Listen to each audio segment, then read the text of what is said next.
tips for buying bank-owned homes and REOs. Lots of savvy home buyers want to hit the jackpot and buy that bank-owned home, many of which are often underpriced. When banks price REOs under the comparable sales, multiple offers are often the response. This means you could be up against stiff competition for that bank-owned home. It is not unusual for some bank-owned homes or REOs to receive 15 to 20 offers. Sometimes the banks will throw out all but 2 offers and then ask the selected buyers to resubmit what is called a highest and final offer. Sometimes the bank simply accepts the best offer at inception. If you're wondering how you can make your offer shine above all the rest and be the winning offer, here are just a few tips to help you select the right price and terms. REO buying tip number 1. Get the property history. Ask your agent to find out the bank's purchase price on the trustee's deed or sheriff's deed. Generally, it is noted on the document itself, which you can get from the tax rolls or a title company. Compare that price to the price the bank is asking. Look at the amount of the loans that were once secured against the property. Somewhere between the original mortgage balances and the foreclosure sale price is the amount the bank will accept if the home is underpriced. REO buying tip number 2. Determine comparable sales. In many cases, the list price has little bearing on the value of the home. The market value carries the most weight. If you're up against competing offers, other buyers will offer more than the list price. Look at the last 3 months of comparable sales for that neighborhood to determine the current market value.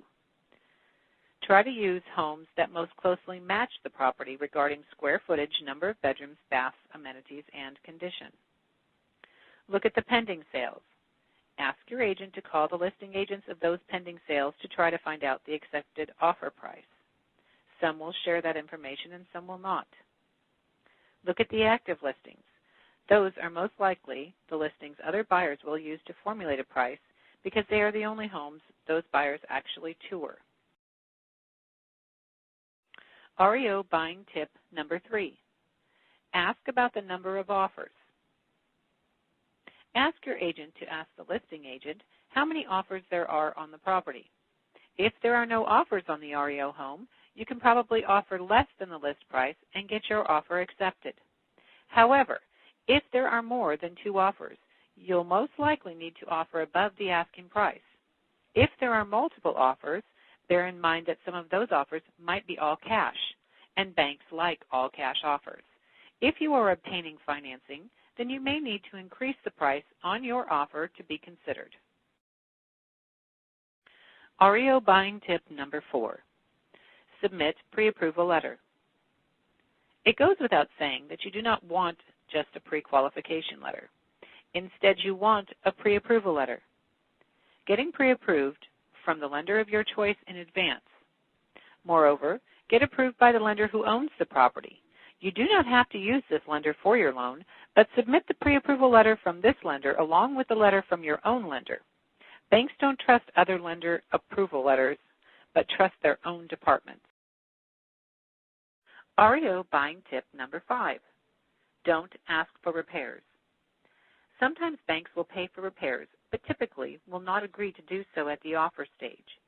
If there are problems found during a home inspection, renegotiate after your offer has been accepted. REO buying tip number 6. Shorten the inspection period. If other buyers ask for 17 days, for example, to conduct inspections, and you ask for 10, you will be deemed the more serious buyer. REO buying tip number 7. Offer to split fees. Some banks will not pay transfer fees, for example. If the buyer offers to split those fees, the bank will feel more amiable to accepting the offer. Same thing for escrow fees. Many banks negotiate discount fees for title insurance. If the bank will pay for the owner's policy, the ALTA policy might cost a bit more. But it's still a good idea to let the bank choose title if you want your offer accepted. REO buying tip number 8. Consider the appraisal consequences. If you offer over list price, bear in mind that the appraisal will need to substantiate that price. If you find yourself dealing with a low appraisal, you have options, so don't despair. Remember, the bank will most likely run into this problem with the next buyer who obtains financing.